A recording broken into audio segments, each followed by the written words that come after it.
Today we will make SABA MISO, which basically just means fish with miso on it, but it's a type of fish. Saba is, I think it's a red mackerel. I'm not entirely sure. It's a type of mackerel, but it's called Saba in Japan. This is what the fish looks like. Typically, you can buy it whole or you can buy it cut in half like this, but I bought it cut in half. We are going to first remove the bones.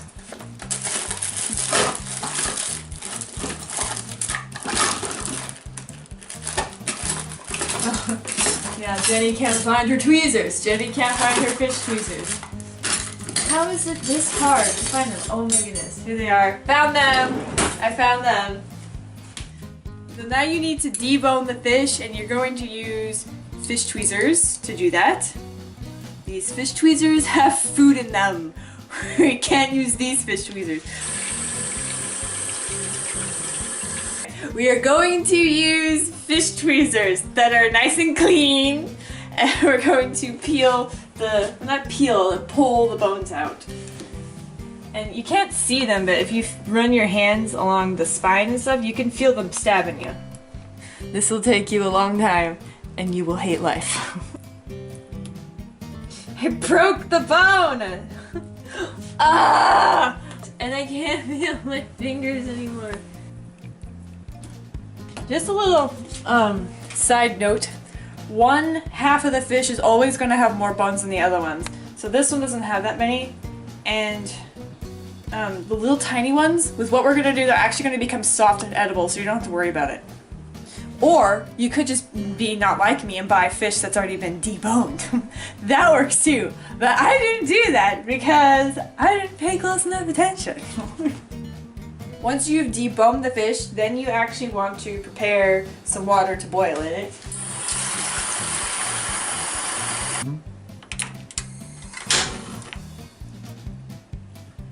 Now we need to prepare an ice bath while this is getting boiled, or warm, I guess. Getting boiled. We need to prepare what will be the ice bath, because you're just going to blanch the fish until it starts to kind of curl. Then you're going to quickly submerge it into ice water so you can stop it from cooking. We're going to cut this fish. With this kind of fish, you could probably get maybe like two or three slices, depending. So we're going to slice here, and probably here is good. Now, on the top of the fish, you want to actually make a mark, like an X. A lot of times people do an X, or they just do a slit instead of the X. This is so that the fish can absorb the flavors on the inside. I like the X just because I think it looks cooler. You do what you want. If you're an artist, you could just draw pictures. Slice! Slice! I feel like I'm in a video game. So let's put the fish in.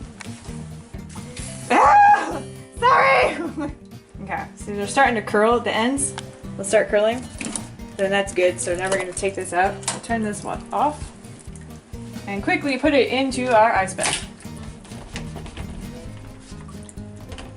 And we'll just let that sit there until we're ready to use them. Also, 1 point, don't discard this water. You will actually use it in the next step. So first, you are going to need 3/4 cups of water. 3/4 cups of water. Okay. 2 tablespoons of sake. 2 tablespoons and a half of sugar. Sugar.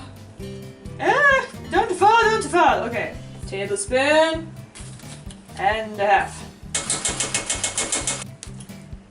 Now you want to bring this mixture to a boil, like an actual boil, and then we're going to add the fish in.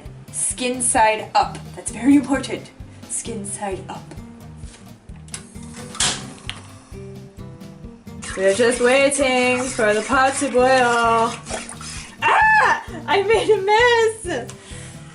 Ah! I got carried away. Now the mixture is boiling. It's at a little boil, if you want to see our boil. We will put the fish skin side up in this water.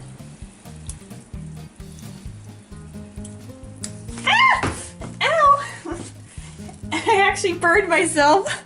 Ow. You want to boil this briefly, and we're going to add a tablespoon and a half of soy sauce. Okay. Now you're going to reduce the heat to like medium a little bit. Reducing. And just let it simmer there for a little bit. And after about a minute or so, we're going to add more ingredients. Next, we're going to add a tablespoon of mirin, which, as we discovered, was a kirsch, like a sweet kirsch, because apparently there's not sweet ones. Next, we're going to add our miso!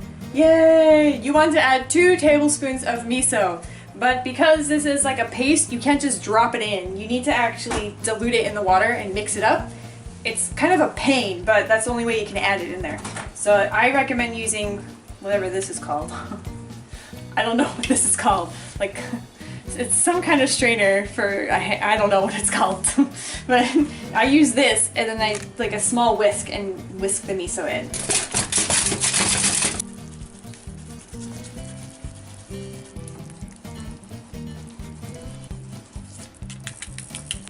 Now what you want to do is turn your heat up back to high and add like a drop lid on top of it. This is called otoshi buta, and I did not remember that in English until just now. It's called drop lid. So we're just gonna go like this, bloop, and turn this up to high. You want to reduce the sauce as much as possible. It'll usually take about 5 or 6 minutes. You want some of the sauce to still be there. You don't want it to be completely gone because you can drizzle it over your rice later. Here is the finished product, our SABA miso with some miso soup. Mmm, delicious. So now that we have finished eating, the only way to know how it tastes is to ask the man. So man, how was les fiches? Les fiches was very good. It had a nice taste to it, balanced even. Not too much of a fishy taste to it.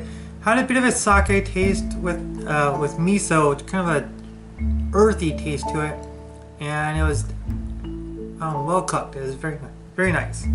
It was sweet. Yeah, a little bit sweet. Not too much though. Any more, it would have been too much. Any less, it would have been like, tasteless almost.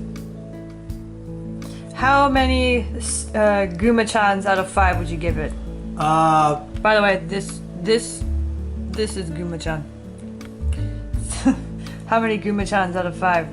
I'll give it 4.5 guma-chans out of 5 guma-chans. Oh, delicious. Delicious. Yes, very good.